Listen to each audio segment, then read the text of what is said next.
Saya pengen tahu siapa sih gurunya Bu Ida kok begitu menguasai sekali mengenai Wariga gitu. Karena kan dengan pendidikan Bu Ida kok jauh banget nih kelihatannya gitu. Mohon dijelaskan gurunya Bu Ida sebagai penghormatan Oke. kepada leluhur. G. Jadi untuk wariga itu kan kita bisa dapat dari semua lontar. Tapi untuk konsep tentang mengharmonisasi perilaku kita dengan alam, saya belajar dari ide Ratu Pedande Nyoman Temuku. Cuman beliau sudah lebar 2019. Lebar itu maksudnya meninggal 2019. Dan beliau meninggalkan banyak sekali buku tentang bagaimana wariga yang hasil ini beliau ya. Ini ya, saya beri contoh serumit ini. Memang rumit ya, tapi sebenarnya begitu kita mengetahui sangat-sangat matematis. Di sini kita juga lebih paham tentang bagaimana akhirnya kita bisa menetapkan skala prioritas dalam kehidupan. Kemudian kita juga bisa tahu pola kita saat ini di usia berapa, kita sedang terjadi apa. Dan juga ketika kita bicara meditasi, kita ingin seperti apa? Di mana dalam tubuh kita ini ada masalah di mana, itu yang kemudian kita bisa pahamin ya. Jadi ini saya hanya bisa secara sekilas saja. Kemudian di sini ada primbon watak menurut usia. Jadi ini rumusannya sudah kita buat dan beliau juga sudah tinggalkan sebelumnya. Nah, wariga ini ternyata lebih banyak dikenal di luar daripada di dalam negeri sendiri. Jadi murid-murid beliau itu sebenarnya banyak dari luar negeri ya selama ini. Karena cuman pesan beliau sih sebenarnya kepada kami ini tolong disebarkan. Semoga anak-anak muda sekarang ini bisa lebih memahami ini. Setidaknya dari sinilah kita membangun karakter ya. Jadi saya bilang wariga ini bisa salah satu pembangunan karakter kita. Jadi ketika setiap orang mengetahui dirinya, dia akan tahu melangkah dan tahu bagaimana logika berpikirnya. Karena saat ini kalau kita bicara sekolah, bisa-bisa mungkin logika berpikir kita sangat jauh dari alam itu sendiri. Kira-kira demikian, sekilas. Baik, Ibu Ida. Terima kasih atas pemaparannya yang begitu sangat jelas. Tapi mungkin untuk awam masih tanda tanya atau masih bingung nih. Tapi nanti dengan tanya jawab kita bisa akan lebih jelas. Cuma saya melihat selama ini bahwa Indonesia itu kan punya kalender Saka dan kalender Suro. Kalender Saka dibuat pada tahun 78. Kalender dibuat atas kuasa seseorang untuk merubah sesuatu. Seperti Saka, ketika menjadi raja, dia merubah buku, menambahkan menjadi tahun Saka, yang masih dipakai di Bali sampai sekarang. Nyepi termasuk kalender Saka. Kemudian oleh Sultan Agung, karena beliau itu Muslim, Sakanya tetap jalan, tetapi beliau gabungkan dengan kalender Islam. Menjadi kalender Suro. Nah, Indonesia ini kan pemerintahannya yang kuat Haji Saka, Sultan Agung, sekarang Nusantara. Ketika Indonesia merdeka tahun 45. Coba Ibu usahakan bertemu dengan tokoh-tokoh kalender Jawa, Sunda, Sumatera. Apakah tidak bisa dibuat kalender Kamardikan? Sekali lagi Bu, kalender Kamardikan. Karena kita di keris ini, itu tokoh-tokohnya banyak, ada Mas Aji ini tokoh keris, Romo Tony, siapa lagi itu. Nah itu kita punya keris Kamardikan yang lahirnya dihitung mulai tahun 45. Nah mungkin Ibu sebagai ahli wariga, ahli segala macam, nanti kumpul dengan dari Jawa, dari Sumatera, di Batak itu juga ada kalender. Mengusulkan pada pemerintah menentukan bukan satu suro, bukan satu itu lagi, tapi satu kamardikan istilahnya. Kalau terjadi, alangkah indahnya gitu. Bahwa di kamardikan ini juga kita punya kalender Nusantara. Karena ini benar-benar Nusantara menyatukan. Kalau itu kan banyak kan di Jawa, suro. Saka juga banyak kan di Jawa, walaupun di luar Jawa tetap ada. Saka itu masih dikenal. Gitu. Baiklah, terima kasih Bu Ida atas pemaparannya. Dan itu saran saya, mudah-mudahan bisa ditampung nanti Bu Ida. Mungkin sekarang saatnya kita masuk ke acara tanya jawab. Rahayu Bu Ida, untuk penjumlahan satwara dan pancawara, jika di usia mendapatkan nilai 1 dari jumlah tanggal dan lahir, solusinya bagaimana? Ini mungkin gini ya, maksudnya ini Sri Sedana. Sri Sedana itu tentang keuangan di usia tertentu. Kita mendapat di usia-usia tertentu itu ada polanya. Jadi sebenarnya kita ini hidup tuh sebenarnya punya pola. Nah, yang ini kan ada wuku ya. Yang perlu diketahui adalah perhitungan wariga itu yang pertama harus diketahui adalah saptawara dan pancawara orang tersebut. Baru kemudian wukunya menyerta. Karena wuku ini kan umurnya usianya 7 hari, jumlahnya 30, berdaur ulang 210 hari. Dia kekuatan sifatnya berbeda dengan saptawara dan pancawara. Nah, pawukon kebanyakan hanya dikuat di wuku. Wewaraannya tidak digunakan. Ada miss di sini. Nah, kalau memang yang dimaksudkan tentang Sri Sedana, yang pertama harus diketahui urip orang tersebut. Umpamanya saya beri contoh, orang usia saya beri contoh saya urip 10.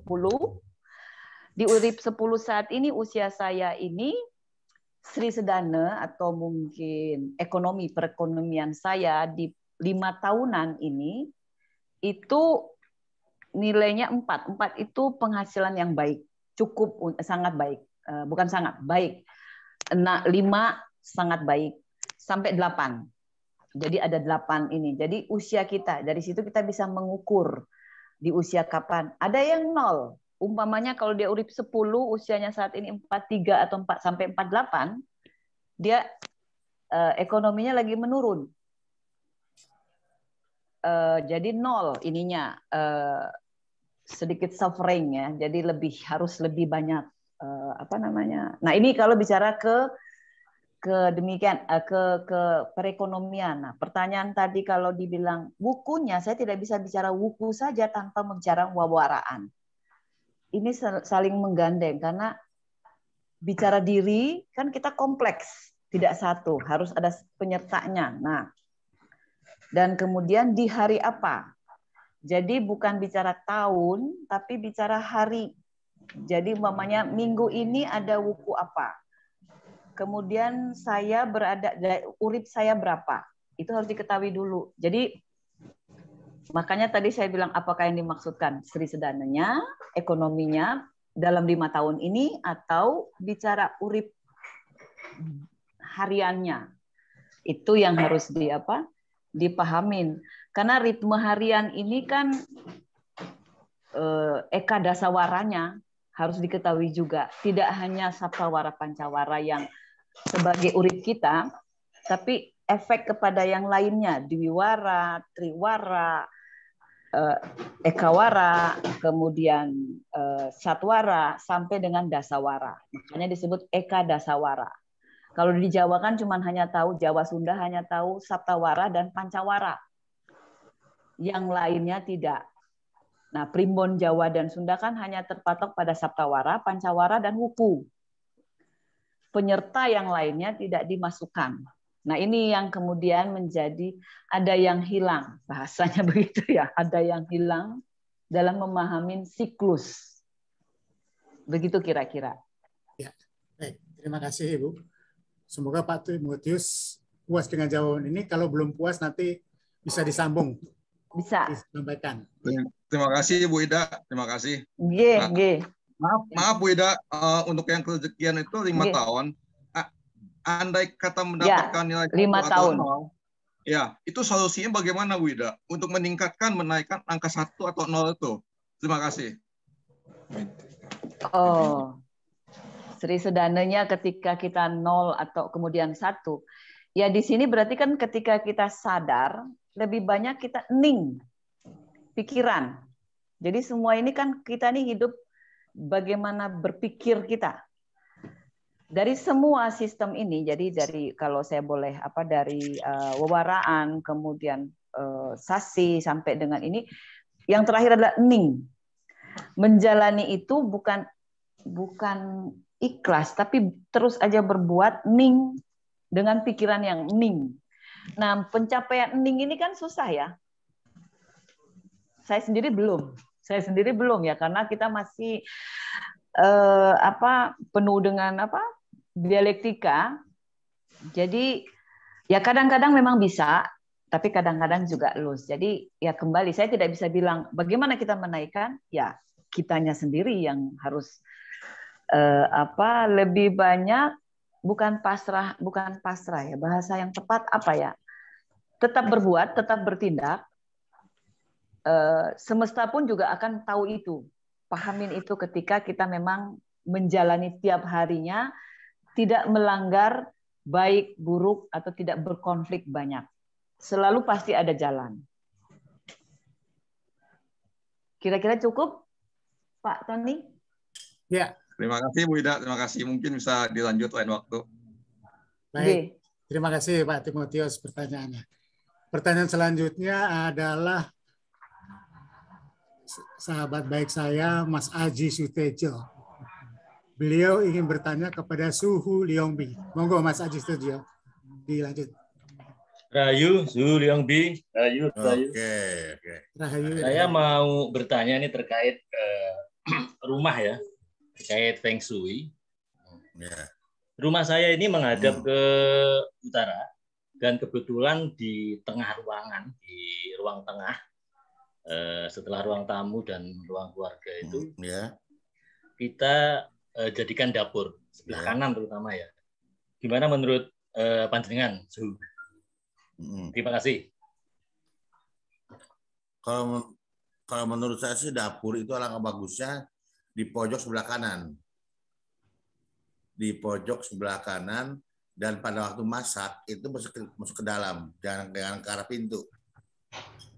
Kita goreng apa, jangan keluar. Kalau ada pintu di sini ada pintu ya. Kita gosok jangan ke arah pintu, tapi kita balik kita ke arah dalam.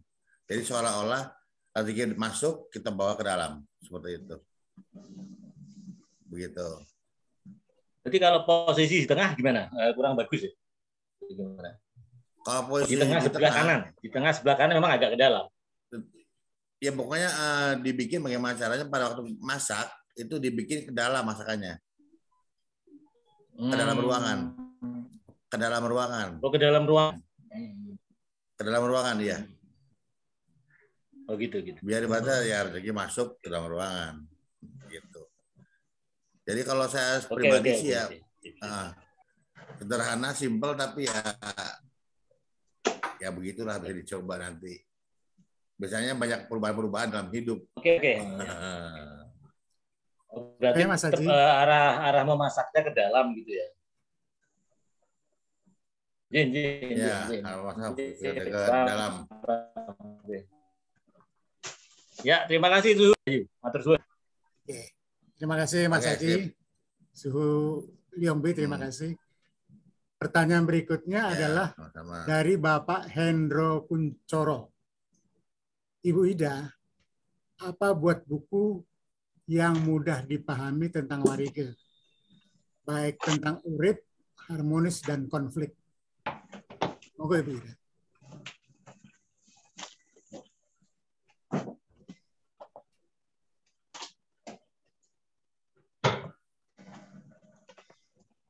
Bu Ida, monggo. Ini pertanyaan dari Pak Hendro Kuncoro. Saya Bu. buat buku nggak Bu tentang Warige Bu? Kalender. Bukan tentang Kalender. buku Warige. Oh, kalendernya aja. Iya. Kami Kalau buat tentang kalender buku- sesuai urip. Oh, jadi kalau tentang bukunya sendiri untuk bisa dipahami secara keseluruhan tentang konflik sama harmoni, belum ada. Iya, Ya? di dalam kalender itu kami sudah cantumkan tadi itu semuanya ada. Jadi di dalam kalender itu sudah kami sertakan. Mungkin ada aku ngasih tadi lebih jelas, mungkin bisa dilihat ya. Jadi di dalam kalender itu sudah ada seperti ini contoh. Oh ya. Ini setiap kolom itu sudah ini semuanya untuk setiap pribadi dari mulai dan kemudian pekerjaan yang dijalankan apa. Umpamanya dia berurusan dengan logam atau logam. Hari baiknya kapan, hari buruknya kapan. Kemudian dia berurusan dengan hal ketumbuhan, pertanian. Kan kita bekerja mungkin seseorang tuh tidak. Sekarang ini kan bukan petani aja, tapi kan membajaknya beda-beda. Dulu membajak sawah, sekarang kan membajaknya di kantor. Ya. Bahasanya saja yang berbeda, tapi ini sudah komplit dalam apa? Ini kalender kita sebutnya. Dan kita juga membahasakannya dengan bahasa Jawa, Sunda, dan Bali. Jadi itu ada bisa PDF-nya. Kalender itu bisa dibeli. Belinya di saya. Oh gitu. Karena kami yang baru membuatnya sesuai urip. Yang perlu saya ketahui adalah tanggal lahirnya. Oh gitu. Ya, dari situ kemudian kami hitung, kemudian kami bisa tahu nanti di kalender itu kami sertakan ininya, keterangan-keterangannya. Nah, nanti kami bimbing sampai orang itu tersebut mengetahui banget. Jadi kita ada grup kalender kita sebut orang-orang yang emang tertarik dan mau. Jadi benar concern sehingga tidak hanya berhenti di kami ya, semua orang lebih paham. Oh gitu. Ya. Contohnya Mas Koko sudah punya juga kalender sesuai uripnya Mas Koko. Iya. Oh, mesti harus nganu dulu ya. Apa? Ya. Jadi nanti harus saya tahu tanggal lahirnya. Nah, memang agak lebih mahal kalendernya daripada umumnya, itu aja sih. Oh gitu ya.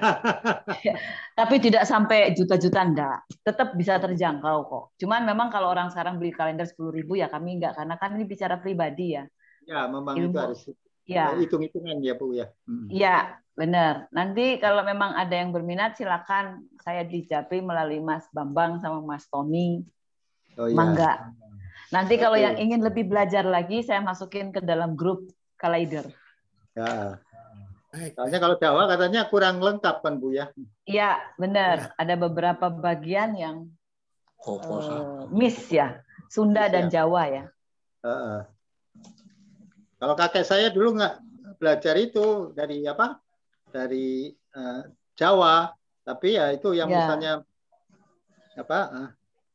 Minggu apa namanya loro gitu loh, minggu loro, Senin. Oh ya, bahasa Jawa benar. Bahasa Jawa gitu. Makanya kan dulu tuh ada pasar Senin, pasar Rebo, pasar Kemis, yang sekarang hilang.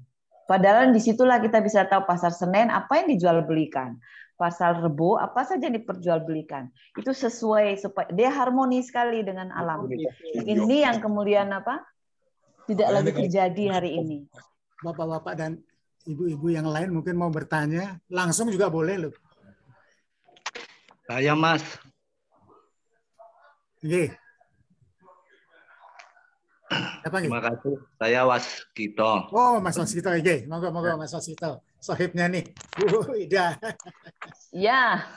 Saya pengen diberikan eksplorasi atau mungkin malah satu eksplanasi kalau misalnya sudah pernah diriset oleh Mbak Aida sama suhu Liongbi. Ya. Kalau misalnya ini kan sebenarnya kan kalau kita bicara Feng Shui atau Hong Shui ataupun wariga atau sistem Neton ini kan seolah-olah barangkali ini khas dari Asia ini ya, Asia secara umum ya, mungkin saya belum pernah mengeksplor ke sana. Tapi ini sangat menarik karena kalau melihat dari paparan Mbak Aida tadi itu terlihat sekali bagaimana kompleksitas dalam proses penghitungan. Asumsi-asumsi yang didalilkan itu barangkali secara simbolik kan berusaha memetakan atau memberikan positioning terhadap posisi edar bumi terkait dengan tata lingkungannya lah, tatanan lingkungannya. Termasuk tentunya di dalamnya adalah manusia, kolektif ini bisa etnis, suku, ataupun bahkan sampai pada tingkatan individual. Nah, kalau misalnya kita tarik pada konteks keindonesiaan, saya nyambung tadi paparan Mas moderator terkait dengan kalender kamardikan. Kira-kira kalau dalam konteks hari ini, posisi Indonesia itu kalau mau dibaca dalam konfigurasi tata lingkungannya, nah tentunya ini kan berarti terkait dengan posisi bumi dalam tata lingkungannya, kemudian Indonesia dalam tata lingkungannya yang lahir di 17 Agustus tahun 1945 pada pukul 10 lebih 10 menit ya kalau nggak salah ya. Kira-kira kalau misalnya kita baca itu apa yang bisa kita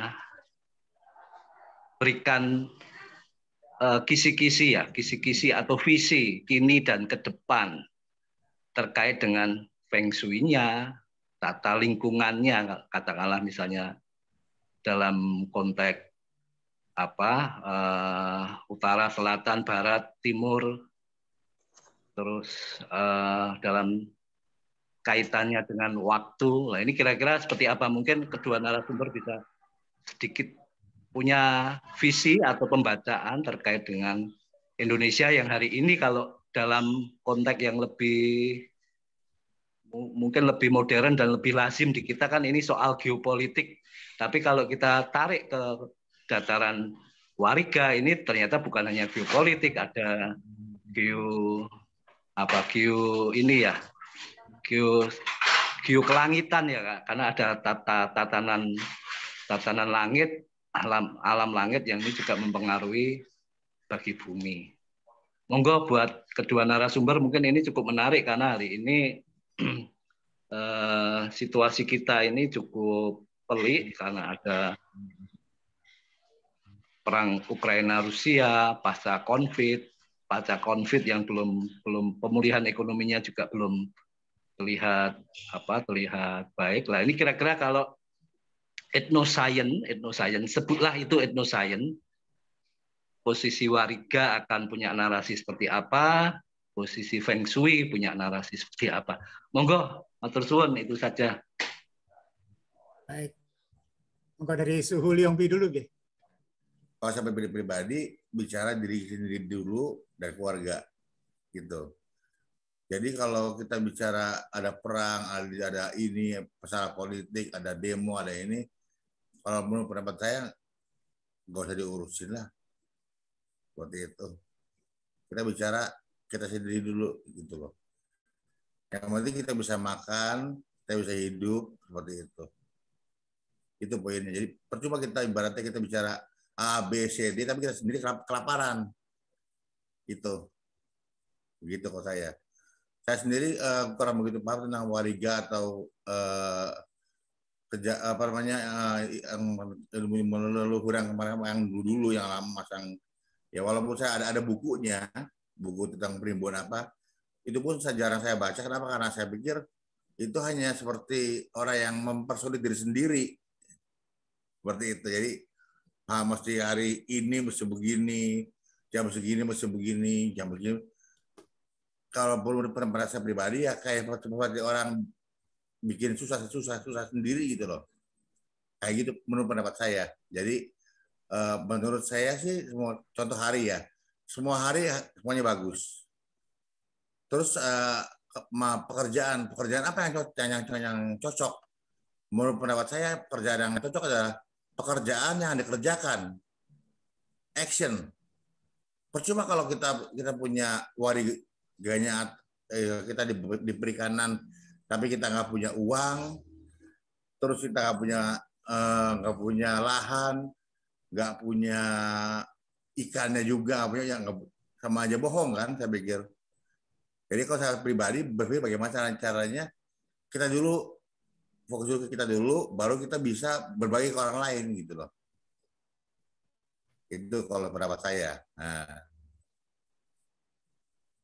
cukup Su. Nah, sekarang silakan Ibu Ida. Ya. Silakan Ibu Ida. Mungkin beda pendapat atau bagaimana. Ya, monggo Bu Ida. Kalau bicara apa? Memang kan Indonesia ada itu kalau ada manusianya ya. Kita ini ya. Sehingga Indonesia ada.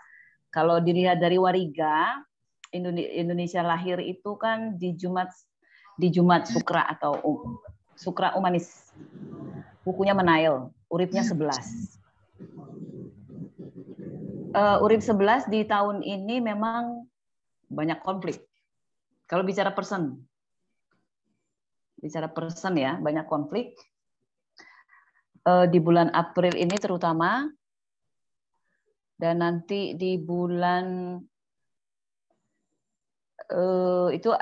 bulan Oktober ada konflik. Jadi yang istilahnya merahnya lebih banyak, lebih dominan daripada semestinya kalau kita sudah tahu urip kita, kemudian ketika kita tahu kita banyak konflik, istilahnya gini, persentasi konflik dengan alam lebih banyak daripada harmoni, berarti kan langkah kita harus sangat hati-hati. Itu kalau dalam wariga. Sayangnya kan negara ini bukan person satu, tapi banyak orang dengan kepalanya masing-masing, dengan kebijakan-kebijakannya tersendiri. Jadi ya kalau bicara Indonesia, it's depend on siapa behind-nya yang memberi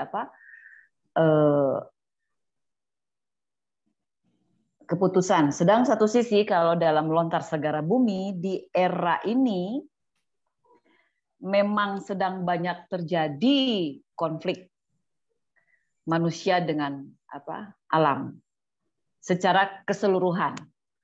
Ya tidak heran ketika memang sudah harus seperti ini, bukan kita pasrah tapi kita tahu bahwa memang sudah demikian. Jadi lebih baik kita ya seperti kata Suhu, untuk lebih ke dalam diri kita, memperbaiki itu. Dengan baiknya kita, otomatis juga kan langkah alam juga dia ketika bekerja memang harus memperbaiki dirinya, tidak terganggu dengan kita yang begitu banyak. Sayangnya ini kan tidak semua kita bisa patuhi bersama. Kira-kira secara general saat ini memang kalau bicara urip di tahun 2022 ini sampai 2023 awal, urip 11 itu memang sedang berkonflik dengan alam. Nah, Indonesia itu uripnya 11. Itu aja secara umum bisa saya sampaikan. Kira-kira cukup ya Mas Waskito? Mana Mas Waskito nih? Pak Waskito masih ada? Ya, Mbak. Kurang ini sih, Mbak, kurang. Iya. Kan ini kan asumsinya kan si Indonesia kita personifikasi sebagai entitas entitas kebersamaan. Bersamaan, betul. Ya, memang saat ini di urip 11 yang memang kalau nanti dihitung uripnya 11 saat ini memang harus lebih banyak berhati-hati. Karena setiap apapun yang tindakan harus benar-benar dilihat lebih banyak karena makrokosmos dan mikronya sedang berkonflik. Lebih banyak dominasi konfliknya daripada harmoninya. Dan tahun depan sampai dengan awal kemudian yang lari ke kalau nggak salah itu tahun depan itu yang urip 9. Setiap tahun itu pasti bergulir. Kita semua dapat bagian. Kalau bicara personifikasi. Nah, saya tadi personifikasi Indonesia, ya Indonesia tuh uripnya 11. Wukunya menail. Baik. Masih ada Pak Weskito? Ya, monggo nanti Kaprinan. Ya, nanti tatap muka lebih gayang kelihatannya. Karena kalau bicara politik kan kita harus tahu juga siapa yang mengambil keputusan. Dia yang di depan itu bagaimana, pas nggak juga. Nah, itu rame nanti judulnya nanti. Iya. Ya, sekarang kan kita ibu kota sudah akan pindah ke ibu kota negara Nusantara. Mudah-mudahan nanti di titik nol akan muncul kalender Nusantara. Bukan hanya Bali, bukan hanya Jawa, tapi kalender Nusantara. Mulainya kapan? Nanti alam yang akan mengatur. Kira-kira begitu ya, Bu. Mungkin kalau dihitung kalender titik nol Nusantara kan sudah ditetapkan. Apakah bisa diambil hari baiknya kira-kira? Tergantung kebijakan pemimpin ya. Semua kembali lagi. Ya, betul. Ya. Waktu itu tanggal berapa ya? Bulan April kalau tidak salah penetapan titik nol Nusantara. Saat ngumpulin air sama tanah itu kira-kira tanggal berapa? Nah itu di situ. Betul. Lahirnya kira-kira apakah akan lahir sungsang atau lahir normal? Nah itu. Mudah-mudahan sih normal saja. Wida, kalendernya ada PDF-nya tidak? Terus harga bukunya berapa, Bu? Oh, kalau kalendernya kita jual itu per 1 tahun tuh 200. 200.000. Dengan dapat PDF. Oh, dengan dapat PDF. PDF sudah komplit sesuai uripnya masing-masing. Oke. Pak Timotius, bagaimana masih ada Pak Timotius? Terima kasih. Oh, masih. Terima kasih. Ada dan harganya 200.000. Dapat juga PDF-nya. Terima kasih atas infonya, Bu Ida. Masih ada pertanyaan barangkali dari Bapak-Bapak yang lain? Ibunya enggak ada ini, Bapak. Ini ada Pak Kanto mungkin mau bertanya atau Kisah. Ya? Iya, ini Kisah Rasa, ini Ketua Umum Forum Keluarga Paranormal dan Penyembuh Alternatif Indonesia. Kisah Wung. Rahayu Pak Bambang, Rahayu Ibu Ida, Mas Leongbi, Aji Sutejo, semua yang ada di sini. Saya menyimak aja dulu. Terima kasih, Rahayu. Oh, Saung Galing ya. Ketua Umum yang baru di KPPAI. Iya, udah lama ketemu kita. Iya. Monggo dilanjut, masih ada? Kalau yang mau pesan silakan Japri atau mungkin via Mas Tony atau Mas Bambang. Iya, siap. Siapa lagi? Ini Pak Sukamto nih, Romo Sukamto, ahli kris kita. Masih monitor, Pak. Tidak ada. Pertanyaan juga kelihatannya sudah tidak ada ini. Kalau ini saya coba narik ke wilayah yang lebih ini ya, lebih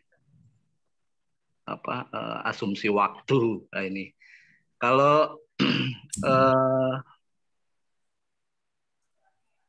saya agak lupa namanya, mungkin ini Agustinus ya kalau nggak salah ya, pernah berkata bahwa kalau saya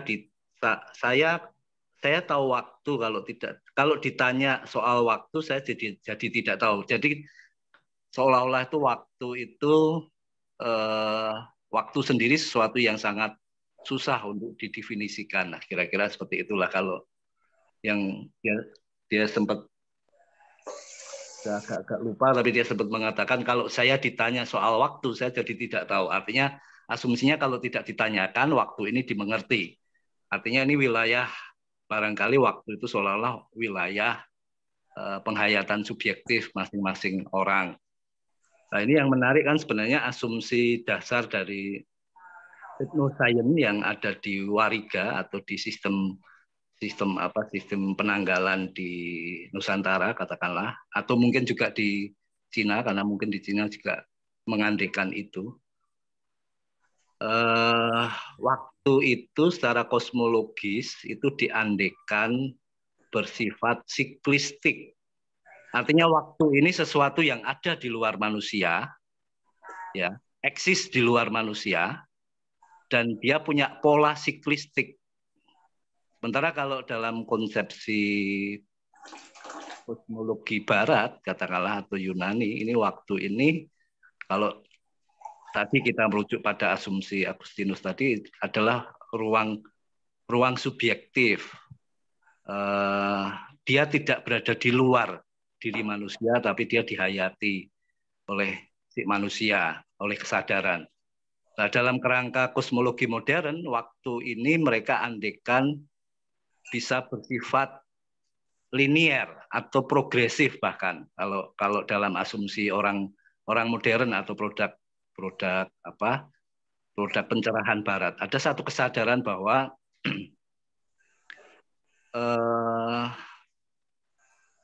arus sosial atau arus sejarah ini bergerak linier dan dia semakin menuju perbaikan secara progresif.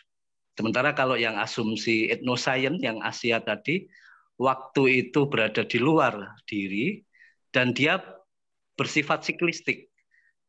Tidak ada satu proses yang linier seolah-olah. Jadi dia hanya pengulangan terus-menerus yang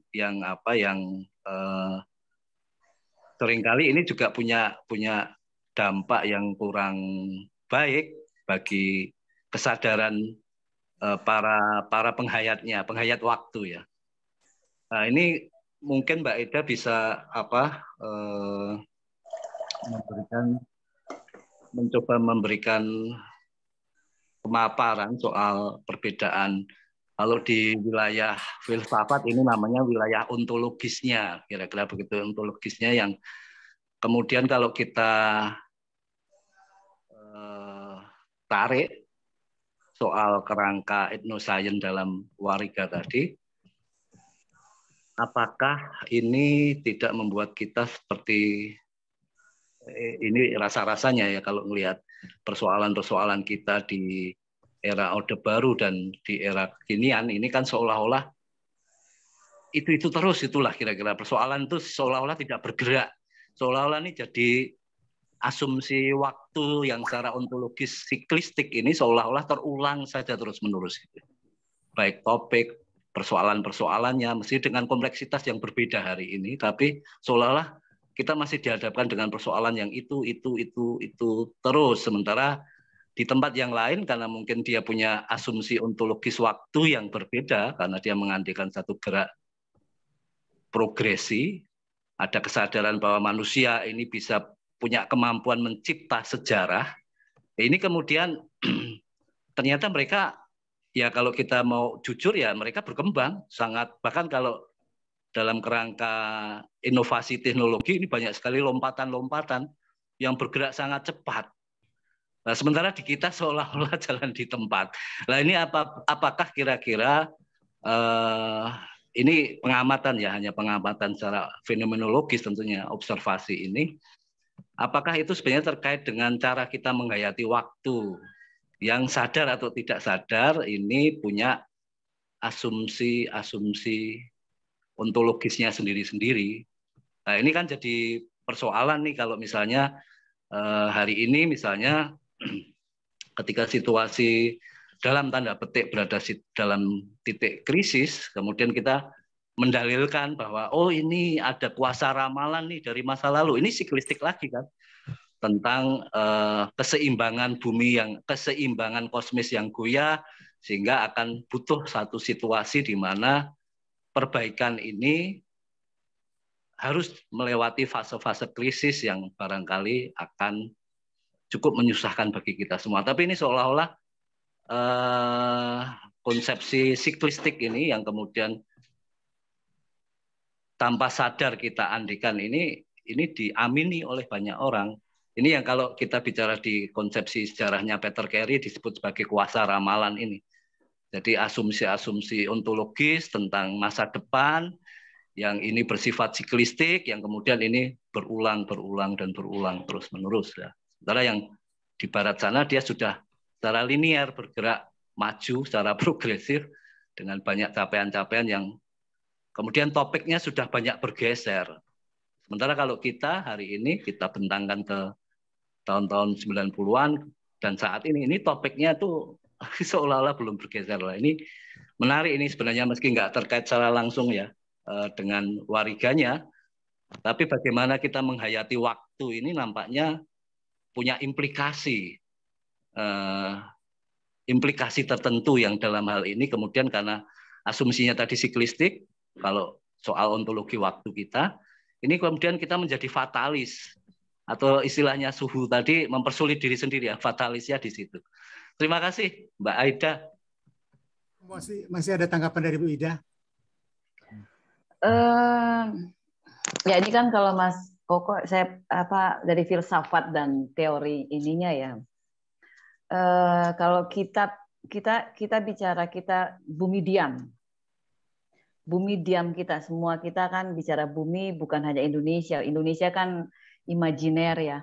Kita boleh itu nama, tapi kalau bumi kita berdiam, saya saat ini ada di Canggu, bumi diam saya di Canggu dengan karakterisasi di situ dengan memori-memori yang dibawa oleh alam itu sendiri. Makanya kalau kita lihat dalam sloka Bhagawan Gita tuh di antara para pengatur hukum, aku adalah Yama. Kemudian di antara para penakluk, aku adalah waktu. Itulah kita yang berada di waktu itu. Nah, di sini kalau seperti pertanyaan Mas, memang sang diri kita ini saat ini kan memang jauh. Diri kita ini, sekolah kita kan bukan berdasarkan metodologi bumi diamnya. Tapi kan kita ambil dari bumi diam tempat lain yang kita bawa. Saya tidak bisa membahasakan siapa yang maju, siapa yang mundur. Apakah kita maju? Belum tentu. Apakah kita mundur? Juga belum tentu. Jadi saat ini apakah kita kenal banget nggak dengan bumi diam kita? Kenal banget nggak dengan diri kita sehingga ketika kita tahu pasang surutnya kehidupan atau kalau di laut tuh kan ada air pasang, ada air turun, kita bisa lihat. Di bumi kita lihat ini kan juga demikian, yang alam yang kita lihat ini pasang surutnya juga ada. Karena prinsipnya kan sama. Jadi apa yang ditampak panca indera kita itu bisa jadikan rupanya saja, padahal tidak ada di situ. Nah, ini yang terjadi di kita saat ini mungkin sehingga kita merasa kita melakukan pengulangan-pengulangan yang sama, persoalan-persoalan yang sama. Karena yaitu sang diri ini sendiri bergeser. Kita tahu badan kita di sini, tapi pikiran kita. Kalau orang dulu kan ketika era kita masih muda kan kalau kita banyak duduk bengong kan orang tua kita jangan banyak berpikir. Nah, itu salah satu doktrin yang salah. Padahal kalau kita baca dalam lontar-lontar, pikiran inilah yang pertama harus kita pahamin. Ya, karena dari situlah kemudian kita memahami hukum tarik-menarik gravitasi yang disebabkan oleh bulan, bintang yang ada di bumi diam kita. Kemudian yang secara sadar tidak sadar pun kita berpengaruh dengan hukum gravitasi itu. Nah, ini kan kalau secara kita bicara teori-teori Isaac Newton atau mungkin yang terbaru Tesla apa segala macam itu sudah ada. Sayangnya tidak pernah kita eksplorasi. Kemudian saat ini semua orang merasa stuck. Ya karena ini kita sudah jauh dengan diri kita sendiri, dengan bumi yang kita diamin. Teori-teori banyak.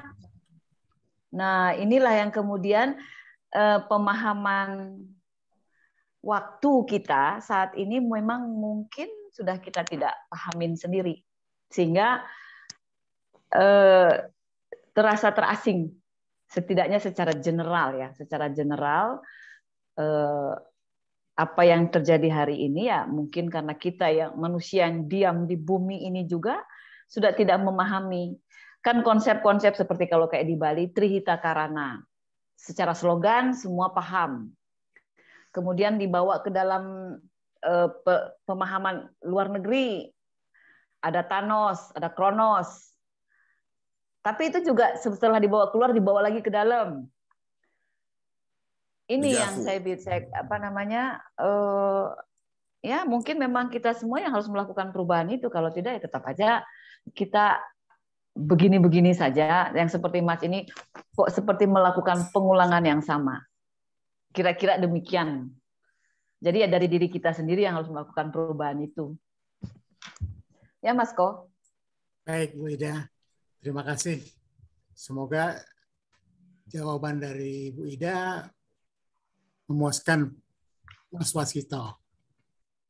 Jadi saya mendengar kedua paparan ini, Feng Shui, mungkin dengan lopannya kalau mau lebih detail lagi, ya, Mas Yongbi. Kemudian wariga yang kompleks ini secara analitik memang sudah dikaji, mungkin secara empiristik berupa kecocokannya pada pribadi-pribadi. Yang menjadi pertanyaan adalah bahwa pribadi-pribadi manusia di bumi itu jutaan. Nah, tampaknya rumus-rumusnya sudah formalistik. Ternyata perlu diramu dengan kejawen. Ini menurut saya ya. Apa yang kita perhitungkan bisa secara individual maupun holistik. Misalnya, bagaimana kita membaca tanggal 14 Februari 2024 hari Rabu di mana Pilpres akan dilaksanakan. Nah, misalnya ini berarti dengan mendalami dan mencari jati diri atau guru jati, kita bisa melibatkan inspirasi yang sangat kuat. Saya kira wariga ini kemudian juga Feng Shui itu tetap terkait dengan inspirasi. Kita harus menggali bagaimana kita mendapatkan inspirasi. Walaupun mungkin dari tadi saya mendengarkan dari Bu Ida itu sifatnya lebih pribadi ya. Wariga itu untuk diri pribadi. Tetapi sebetulnya untuk holistik nasional misalnya untuk masalah seperti yang dipertanyakan oleh Mas Koko, itu saya kira sangat mungkin gitu. Sangat mungkin.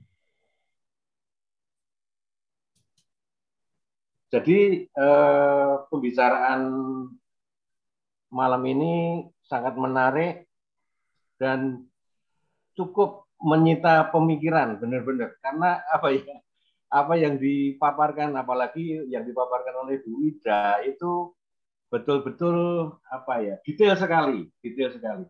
Mudah-mudahan nanti kita bisa menampilkan lagi acara-acara berikutnya dengan budaya spiritual yang lain, misalnya nanti tentang Sabto Dharma, tentang Sastra Jindra, tentang Sunda Wiwitan. Nah, tentang Sunda Wiwitan ini saya juga sudah menghubungi beberapa kalangan dari Sunda Wiwitan seperti Abah Uci misalnya, ya, Luki Indrawan, ya, kemudian juga ada Budi Dalton, itu juga sudah saya hubungin. Mudah-mudahan setelah ini kita akan menampilkan tentang Sunda Wiwitan.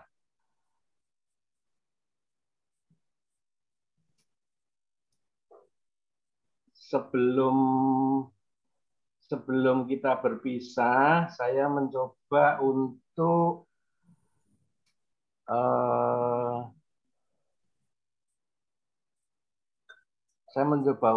memutarkan video tentang tarian dari Sasak.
Begitu tadi kita putar video untuk menyambut Hari Tari Dunia, Hari Tari Internasional, besok tanggal 29 April.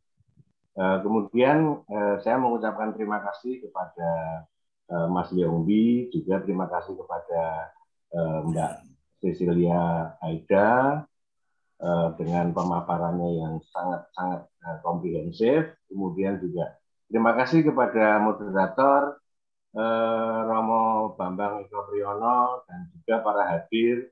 Dato, terima kasih Dato, Ketua FKPPI yang baru. Terima kasih kepada Bu Erna Santoso, juga Direktur Galeri Nasional Pak Pustanto, tadi juga hadir. Banyak di antara teman-teman saya seperti Pak Ali Rahmat, Pak Arwani juga hadir. Terima kasih atas kehadirannya. Semoga acara berikutnya bisa menghadiri webinar kami. Komunitas Cinta Budaya itu memiliki kegiatan antara lain menerbitkan buku-buku literasi, mengadakan pameran, kemudian juga webinar. Ada dua kali dalam sebulan. Pada tanggal 23 atau tanggal 22 itu selalu kita webinarkan budaya umum. Ya, jadi bisa wayang, bisa keris, bisa tentang sastra, tentang yang sifatnya lebih umum. Kemudian ada hari-hari tertentu yang nanti akan kita angkat, yaitu budaya spiritual. Acara malam ini termasuk yang saya golongkan kepada budaya spiritual. Jadi nanti budaya spiritual pada bulan yang akan datang adalah Sunda Wiwitan, sedang budaya umumnya adalah tentang kujang dan tentang keris Pasundan. Oke, saya tutup acara ini. Assalamualaikum, salam sejahtera, Rahayu, Rahayu, Rahayu.